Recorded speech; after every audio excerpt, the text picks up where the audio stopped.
Hey guys, Zack Mars here, and this is my review of Trollhunters, Tales of Arcadia.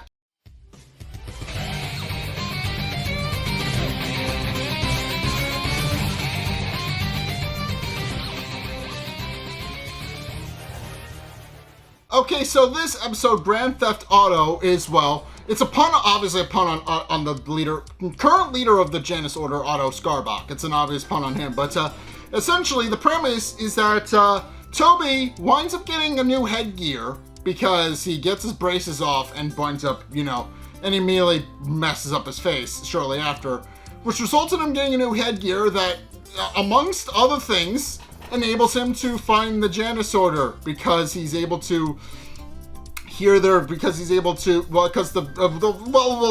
I'll explain that, but essentially, okay, so the episode opens up with Jim still trying to carve his way out of his jail cell when the Gum-Gums come back calling a prisoner, who is then proceeds to get thrown into the cell next to him, and of course Jim proceeds to go and comfort whoever it is, and pointing out and telling them that hoping that they weren't too rough on whoever it was, and it's this point we find out who the prisoner was, at which point, because this is this point where Jim is able to see their eyes and immediately realizes that the person in the cell next to him is Nomura.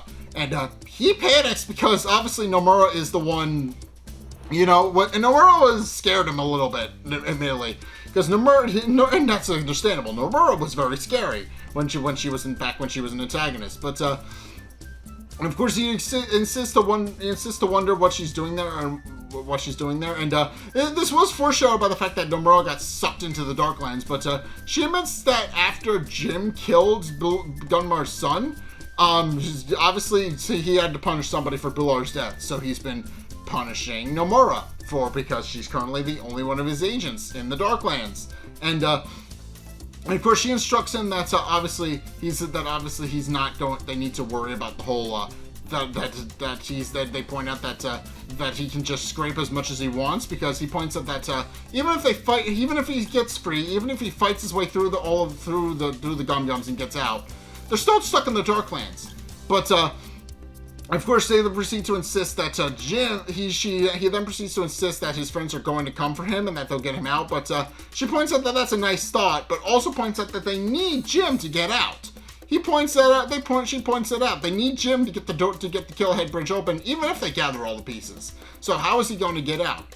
And of course, Jim does wind up thinking through all of that and pointing out that he obviously doesn't know how they're going to get him out, but he does have faith in his friend, maintains faith in his friends, which she points out is foolish but admirable. But in case the episode then continues with Blinky, Don Enrique, and Toby and Claire being on a stakeout, and they are currently trying to figure out they're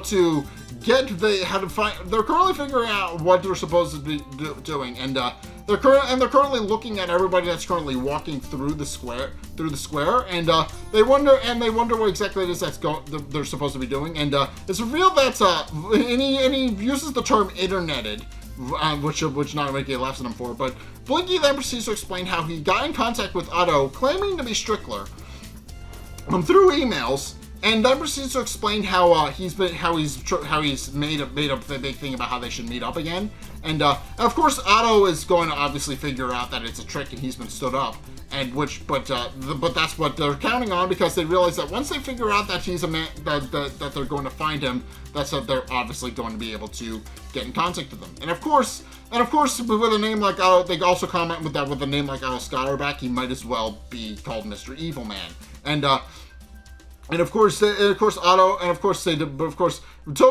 then proceeds to explain how he's more than willing to wait for him, pointing out that he's brought plenty of snacks, including a bunch of things he wasn't normally able to eat, because as we find out, he just got his braces off, and he's very excited because that means he gets to eat gum, he gets to eat peanut brittle, he gets to eat a whole bunch of other things that he wouldn't normally be able to eat because of his braces. So he's very excited and happy about that. But And of course, this is this point where they actually see Otto Skarbach wearing a trench coat and fedora, and he walks out into the light and is very obviously confused why nobody else is there. At which point they point out that Blinky tells them that they need to sneak up on him, but carefully, because they might alert him. At which point, Toby points out that he's got it, and then proceeds to make a lot of very loud noises as he climbs out, slips on gumballs that he's brought with him, and a whole bunch of other comical things that just alert Otto to the fact that they're there. And Otto, realizing that he's been tricked and spooked, proceeds to just kind of leave and wander slowly back to the Janus Order headquarters. And they quickly realize that he's getting away and that they need to find a way to get to him. So they do proceed to chase after him. And, of course, they then also instruct Blinky and Enrique to go after him in the car, which, of course, Blinky is excited about because it means he gets to drive, so he proceeds to drive the automobile, and somewhat recklessly, but still competently, through the streets as they chase up, as Toby and Claire proceed to follow after him on foot. And, of course, Otto kind of realizes that somebody's tailing on him, so he kind of picks up his pace a little bit, or at least he suspects that somebody's tailing him. At which point they will follow him through a construction site, and Toby accidentally makes a lot of noise while they're trying to hide from him, and he winds up dropping several of his gumballs and other things. So this causes Otto to realize that yes, he is in fact being followed, and proceeds to start running. So at which point Claire pulls out Toby's walkie-talkie and tells them that there's a change, and tells Blinky and Enrique that there's a change of plans, and that they need to actually sneak into the room. Instead, they need to chase after him and capture him, and then interrogate him to figure out information on the Janus Order. So they proceed to do that. And Toby proceeds to chase after him with his hammer, but in the process, he accidentally passes by Otto and winds up running into a truck where he both hits him, runs face first into it, and then his hammer lands on top of him. So yeah, not very great for Toby, but which means it's up to Claire to actually chase after them. So she pulls out the scathroom and proceeds to chase after Otto. And of course, he realizes that Otto has gone into a nearby alley and they have a corner, so she instructs Blinky and Enrique to use the car to box him in. At which point, she proceeds to follow Otto into an alley, and we see a flash of green. That's it. But in case we see a flash of green, and she proceeds to corner Otto, only to discover some teenager drawing graffiti, and she's confused because she realizes that she may have had the wrong guy, but also wonders how Otto escaped. And we'll get to that. But, of course, this is this point where the teenager proceeds to run off. We'll get to that, too. But, of course, they're very visibly confused as to how exactly it is he managed to escape. So, they're currently trying to figure out what they're supposed to do and go back to the drawing board, since, obviously, they lost their one lead to actually find out where the Janus Order is. And of course, at this point, the next morning, Toby has obviously messed up his face, so now and of course, Dr. Muelas proceeds to talk with him and proceeds to explain how he values Toby as a customer, and tells him that he's been helping put Dr. Muelas' kids through college. So for that, he proceeds to tell Toby that he obviously needs to tell him something very personal that he needs to come up with, and that's he proceeds to be very honest with Toby and tells him that sometimes they need to bring in the heavy artillery, and when normal braces aren't enough. And of course, Toby points out that he can take it, and that he can take whatever Dr. Muelas has to show him. So Dr. Muelas proceeds to show Toby. And Toby finds it funny, but then also starts screaming hysterically when he finds out what has to wear. And of course, this spooks Dr. Mueller's next patient, who is about to go into the dentist, and then decides against it when they hear somebody screaming from the dentist's office. And it's at this point where Toby proceeds to go to school later that day after he gets his newfound. Well, we'll find out. But he's revealed to be wearing headgear as he's going to his locker, and of course Claire points out that doesn't look all that noticeable. But then he turns around, and that winds up being the clip from the episode. But Toby comments that his headgear is ugly and that he looks like somebody built a cyborg and gave up. In any case, it's at this point where Toby is obviously upset about the fact that he has to wear this new headgear, and he's in Miss Janet's math class when he suddenly notices a disturbing side effect. Well, not really side, but a rather upsetting side effect of his headgear, which is that his headgear picks up radio signals. And sure enough, for the rest of this episode, which winds up being a recurring bit, Toby's headgear winds up picking up various songs when he plays with it to adjust it, and this winds up becoming making him annoyed. But then he's confused as to who's actually listening to music, and of course nobody confirms on anything. So he then proceeds to, but of course he eventually starts playing with it, and eventually starts grooving along to the music that's playing through his headgear. At which point Miss Janet tells him to go to the principal's office for making a disturbance, since obviously he's singing aloud to the music that's playing through his headgear, which she doesn't particularly appreciate. So she sends him to the principal's office. And as he's going to the principal's office, he runs into Steve, who kind of just pins him to the wall and tells him that he knows he's not crazy, and that he knows what he saw, and that he knows that him and Jim are hiding something, and that he's determined to figure out what it is. And of course, what we find out is that Toby can't hear. We hear a lot of this from Toby's perspective, which means we can only hear about half of it because of the music. But we do get a general idea of what Steve was trying to say. At which point, Steve points out Toby points out that he can't really hear Steve. So Steve just kind of slams him into the wall, which causes the headgear to start playing smooth jazz, which Toby thanks him for as he leaves. And of course, he quickly realizes that he needs to find Claire, and Claire is obviously a little confused as to why Toby's headset is picking up music. And but also points out but also then proceeds to adjust it a little bit to see what kind of radio signals it'll pick up, and then discovers Papa Skull on the other end, which she starts grooving out to. And it's at this point where Darcy comes by, and she is obviously very upset that her best friend is seemingly getting freaky with Toby. And of course Toby is obviously tries to explain everything. And as does Claire, but she also points out that he's gay.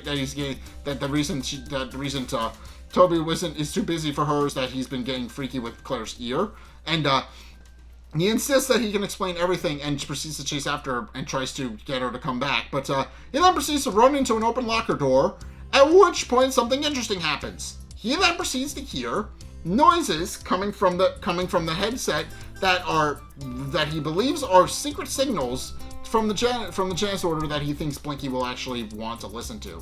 And of course Blinky then proceeds to come meet them at top of the school on the end of the day, and he starts listening to it.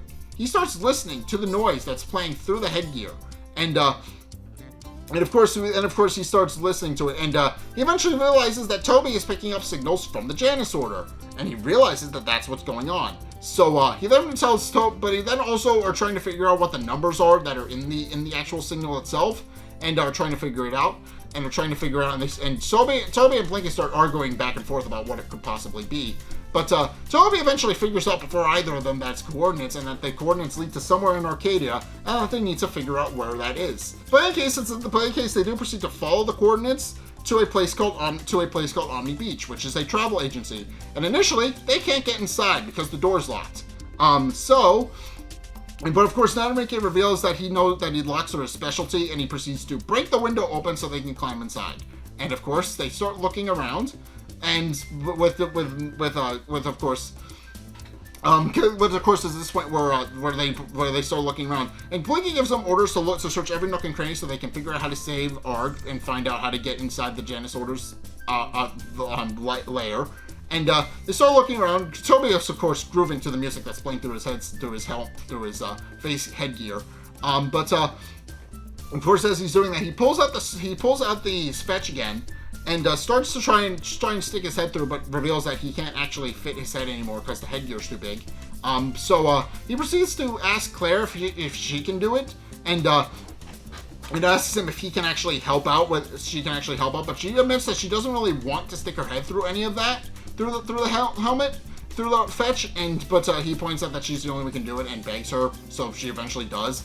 And of course, it's at this point where Jim as he's meeting with, as he's kind of waiting for them to grab it, for the group to grab him again, for them to be pulled out of his cell again, Nomura proceeds to hand him a fruit, which we don't really know what it's for, other than that it stinks. And Jim wonders what it's for, and Nomura claims that it'll possibly save his life. So it's at this point where he then proceeds to pocket the fruit. As the Gum-Gums bring him to Gunmar again, this is right before Claire pokes her head through, and she of course doesn't see Jim. She just sees an empty room. She just an empty cell, and of course then proceeds to tell him that tell Toby what she saw about how it was a cave and it was dark, and that's about all she had. And of course Toby points out that he doesn't really know how much it'll help, but he proceeds to throw his last nougat nummy through the portal, which winds up landing in Jim's cell while he's not there. That winds up being important. But in case eventually, the phone, as they're looking through the agency, the phone starts ringing on the desk. And Enrique asks if anybody's going to get that, at which point Blinky proceeds to pick up the phone and proceeds to listen to what's on the other end, and it asks him where he would like to go. And of course, Claire remembering what the message said, the response to where two faces meet, which causes the desk to turn into an elevator, and the floor around the desk proceeds to descend into their base. And what we see is a giant mural depicting the war for the Surface Lands and Gunmar's imprisonment in the Darklands, which makes sense. It's the Janus Order, but in case he starts listening to, but in case they start descending, and of course Toby starts freaking out because obviously the mural is a bit scary, but Blinky tells them that they need to steal their nerves and that they need to find their way through the Janus Order to figure out where they're supposed to go. And of course the two, they decide that the best way to do that is to split up. Blinky and Enrique decide to go one way, while Toby and Claire decide to go the other way, and that they'll meet, and that the best way, and that whatever they need to find the cure for the antidote for Creeper Sun poison so they can save Ark. So with that, they then proceed to split up, at which point Toby and Claire proceed to find their way into a hallway full of busts of every single changeling that's ever been inducted into the Order, and of course Claire is visibly impressed, pointing out that all these faces and nobody fully knows that the Janus Order is walking amongst them, and of course she also proceeds to tell Toby to not touch anything. At which point he proceeds to touch something. Obviously, he proceeds to poke his head around and starts looking around and trying to figure out where exactly it is he's supposed to get, where exactly it is they're supposed to go, but also proceeds to start fiddling with his headgear again and notices a banner, which he notices is very soft, and notes that the Order may have a lot of expensive donors if they're able to afford something that's nice. At which point the banner then proceeds to fall off, and he discovers a control room, which obviously has a lot of Janus Order members in it. And he proceeds to call to Claire, and they proceed to all turn their eyes on him and wonder who exactly it is he is. At which point Claire proceeds to come in and proceeds to start speaking in a thick Spanish accent, and starts speaking Spanish, which of course causes the Janus Order to be confused. Pointing out that with one of the ladies pointing out that they don't recognize them and wonder who they are, and wonders where they're from, and Claire proceeds to play it off of that, claiming that they're from Spain. They have a base in Spain that they're from, and of course, at this point where she proceeds to recognize her as a woman named Esmeralda, or at least believes she's a woman named Esmeralda, pointing out that they must be the new transfers, and also points out that the way she destroyed the dam to destroy several humans was inspiring, and that she's an inspiration to changelings everywhere. And Claire just kind of plays off of that, claiming that it wasn't easy, but they had it coming. And at which point she then proceeds to bring the two of them to orientation, where they can learn more about their changelings and the Order. And it's at this point where meanwhile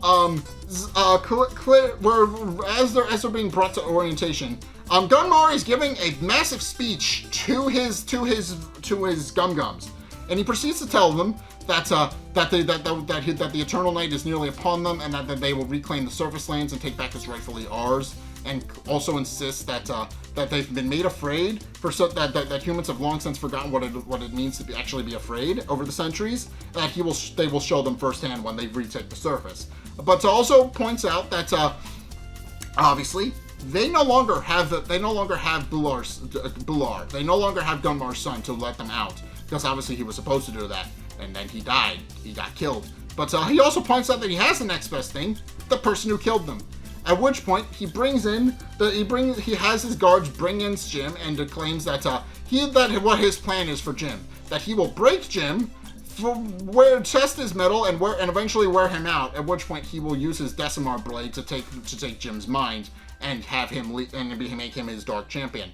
And of course, decides that initially the best way to do that is to use a Gnarlagroth to break him down, which then proceeds to start bursting out of the floor and starts bursting open all of the vents in the floor, which is revealed to be what actually ate that one Gum last episode. It's revealed there's a Gnarlagroth living underneath the stadium. But in any case, as that's happening, Jim is of course everybody Toby and Claire are inducted into orientation. Not entirely sure what's going on, but we then proceed to see a presentation from Strickler back when he was the leader of the Janus Order. And he is he is currently giving a massive presentation to the Janus Order, and claims that for centuries their goal has been to release Gunmar, but also points out that their goal is something more. And obviously this was back when Strickler believed in all this rhetoric and stuff like that. Obviously he's changed and has become a grown person, but then the footage from this was taken back when he was still the leader of the Janus Order and still wholly believed in their mission, which of course they still use for orientation purposes. And of course, as they're saying through orientation, and Gunmar is explaining and obviously Strickler is explaining their mission about how they're going to be part of something greater. It's at this point where Toby then proceeds to listen to it, to hear something on his headset, and realizes that there's an intruder alert on his headset and on his headgear, and then proceeds to tell Claire, and sure enough, all the changelings, including Otto, who is also there, proceed to turn around and realize that there's intruders in their midst. So, in order to escape, and then they proceed to get as far away as they can. At which point they proceed to free which point Claire and Toby realize they need to escape and try to get out. And Toby, in an effort to try and evade capture, realizes that since he can't eat the gumballs that he bought anymore, he might as well put them to good use in another way. At which point he uses them to trip up the changelings that are guarding the exit, and they slip and fall, and they proceed to hide amongst the Hall of Changelings to just kind of trick everybody into thinking that nobody's there. At which point, Nadenrike appears. It works, but it's at this point where Nadenrike is revealed to also have been hiding on one of the buses to hide from them, and he escorts them and he tells them that to follow them and that he knows how to get out. At which point they follow him, and it's revealed that actually, not only is he leading them to where Blinky has been captured, but also it's revealed that Nadenrike was captured as well. Which then begs the question, who is the Nadenrike they were just with? And sure enough, Nadenrike then proceeds to turn in, the Nadenrike they were with proceeds to turn into Otto, and proceeds to speak and troll about how there's too much mass and it makes it hard to knock them out. At which point he knocks out both Toby and Claire and proceeds to tie them up. At which point his other changelings come in and he tells them that they need to prep them and make sure they don't go anywhere, and that he'll be right back. And of course, it's at this point where Jim is currently fighting the Gnarlagroth, and the Gnarlagroth proceeds to burst out of the ground and out of the little chambers that are underneath the arena. And of course, we do find out that Gunmar's plan to break Jim's will is working, because Jim can no longer retrieve his sword anymore. His sword is unfortunately unable to be retrieved, which is something that obviously Jim has been doing no problem up until this point. So, of course, Gunmar's very happy about that, and so Jim is forced to hide behind his what is it? He's forced to hide behind a stalactite to hide from it, and the Gnarlagroth quickly proceeds to lick him, even though he's behind the rock. which of course disgusts Jim. But then he realizes what exactly it is that he's supposed to do to actually face off against the Neuraligrath, and uses the fruit that Nomura gave him to cloak himself in a stink. And of course they wonder. And of course, Gunmar realizes that somebody had helped him because he obviously couldn't have gotten the fruit by himself. At which point, Dictatious adds that Nomura was probably the one to give it to him. And sure enough, with the newfound stink that he has, the Neuraligrath proceeds to lick him, and then proceeds to be disgusted by what it just tasted. At which point, Jim is able to retrieve his sword while it's distracted, and is able to kill the Neuraligrath, which of course kills it in its weak point, which Of course, Gunmar's upset because he realized that Jim knew how to kill it and is wondering how he knew. At which point, Jim insists that Gunmar won't be able to break him, and at which point he's dragged back to his cell, which annoys Gunmar very greatly. But it gets to this point where our group proceeds to wake up in a torture room. And, of course, Toby thinks he's in a torture chair and starts panicking. We'll get to that. But he starts panicking, at which point Otto proceeds to come in wheeling in a record player, which, of course, is very... Which, of course, they don't fully understand what he's doing and wonders... And, of course, Otto proceeds to point out that he's honestly impressed that they were able to get into the base at all. I'm pointing out that this is how in his own words, it's a private party and they didn't give an invitation. So obviously he points out that they're all low on edge now that they know that somebody has gotten into their room, into their base to just kind of play with all of it, to just kind of learn, and possibly is learning all of their secrets. Obviously, because of that, they need to be a little bit more skeptical on intruders. And of course, Claire realizes that Otto isn't a normal changeling. She realizes that he was able to shapeshift into non-Enrique, and sure enough, he then proceeds to demonstrate that yes, he is not in fact a normal changeling. He is a polymorph, and sure enough, he demonstrates that by turning into the teenager that Claire saw. And he proceeds to explain how he is a changeling polymorph and he can become anyone he wants, essentially. But in case after revealing himself to be a polymorph, he then wonders what exactly it is that he needs to do with him. So he walks over to the record player and proceeds to start listening to it, and he starts fiddling with it. And of course, it's at this point where obviously Claire insists that they're not going to tell him anything, while Toby insists that he's a squealer and that he will most definitely tell them anything they want to know. And non-Enrique also tries to do a plea bargain to escape the torture by claiming that he was playing both sides the entire time and that they can trust him and all those other things because he's a changeling. But of course, Otto yells at him, pointing out that not only does he know that that's a lie, but also points out they never expected much from non-Enrique, pointing out that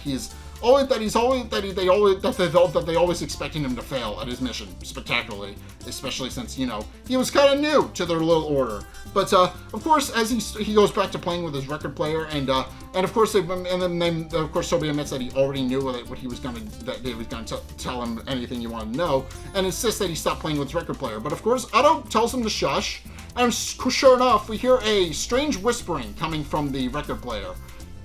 And of course, Otto, realizing that he doesn't get to torture them after all, then decides that the plan has changed and that instead he's going to scratch their in a way he's going to scratch their back and they're going to scratch his, and declares that he's going to let them go on the condition that they do something for him, and pointing out that they both have something they could benefit from, and of course he then proceeds to pull in a book and reveals that he actually has a book about Creeper Sun. He knows that they're after the cure for Creeper Sun poison, pointing out that he knows Arg was killed by it recently, and that that's what they're down there for. And of course, they also point out that if they want it, they'll have to bring him Vendel's staff, which of course Blinky initially objects to, pointing out that the staff is old and sacred and made from their own heartstone. So of course he points out that they can't really just give it to Otto, but of course Otto points out that that's the whole reason he wants it. It's valuable because it's made out of heartstone, and of course insists and wonders if they have a deal. So it's at this point where they ultimately decide to agree on it, at which point he is happy about that, at which point he proceeds to pick up a tool from the table that's in the room, and he proceeds to walk over to Toby, and Toby starts panicking, because he thinks he's about to be tortured, even though they agreed they said they'd do it. And of course, at this point, Otto starts fiddling, brings the tool up to Toby's face, and it's revealed that actually it's not a torture device. As Otto explains, it is a dentist tool designed to help get Toby's headgear off, and tells them that they can't really have him listening to their secrets anymore. And Toby proceeds to thank him for relieving him of his headgear. And of course, at this point, and of course, as Jim is being brought back to his cell, he's then deposited in his cell, and he thanks Nomura for the food, pointing out that it really did save his life, like she said it would. And it's at this point where she points out that's no problem, that she's just lucky that she likes his company. But it's at this point where, as Jim is kind of in his cell, he discovers the new Gunmar that Claire and Toby had thrown through the fetch when they were looking in his cell earlier. And he notices that they abbreviated "Keep It Crispy" on the wrapper. And realizing what it means, he realizes that his friends are in fact coming, and almost bursts out in excitement, but then realizes where he is and decides to stop himself. And then proceeds to tell Nomura that his friends are coming, and eats the new Gunmar that they gave him. And Nomura tells him that it's good that he's hopeful, and that hope is good. And then the episode proceeds to end. So first and foremost, obviously Otto is interesting to me, because Otto is a changeling polymorph. He's, I think, the only one we see in the series, but it is interesting that there are polymorphs. Like, their ability is to just the ability to just change into whoever they want, which also means that Otto never really gets a troll form because he's able to be whoever he wants to be. But yeah, it's interesting. And obviously now we're on the part of the story where obviously the Janus Order is sort of having sort of a shaky shaky alliance with Team Trollhunter. Obviously, Team Trollhunter needs the Creeper Sun poison cure, which will somehow enable them to get Jim out of the Darklands, of course. But and also Otto is going to get the staff out of it, which we'll get to how that's important. But yeah, overall, that's what the episode is. And that's what the episode is. It establishes that now that they've met with the Janus Order, they are one step closer to getting Jim out of the Darklands.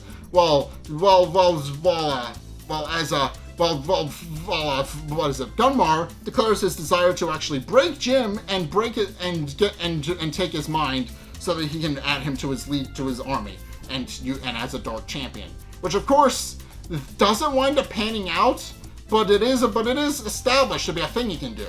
It's established that obviously Jim's the main protagonist of the series. Obviously, he makes it all the way to the end, up through the movie. So obviously he's going to be important for the rest of the series. So obviously that doesn't wind up playing out for the foreseeable future. But it is obviously a power he can do, and it is something that he's demonstrated with his Gum. So obviously it does demonstrate what the danger that Jim is obviously in. If he breaks his arm, if at any point his will wavers, Jim is obviously going to be in very big danger, because that means he'll be susceptible to the Decimar Blade. Obviously, that's something that he'll need to be aware of, be prepared to deal with later. He needs to keep himself safe. But that is obviously something that we will touch on later. So yeah, thank you guys so much for watching today's review. If you enjoyed, be sure to like, comment, and subscribe. Also, be sure to follow me on Twitter in the description below. Be sure to check out my Patreon in the description below as well if you want to help support me. It's only a couple bucks a month. I do appreciate it. Please go do that. Go and check out my Discord as well. I like connecting with people over there, so please go do that. Go check out my Twitter to a lesser extent. Elon's breaking a bunch of things. I've discussed that in multiple episodes of multiple videos at this point. But if you want to go see that, but if you want to go follow me over there, you can. I would appreciate that.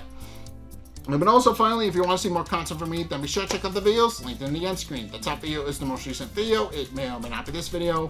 Whereas the bottom video is a video recommended to you based on what you've already seen from me. It will most likely point you to more Trollhunters. But in any case, thank you guys so much for watching. And until next time, I will see you guys in the next video. Peace!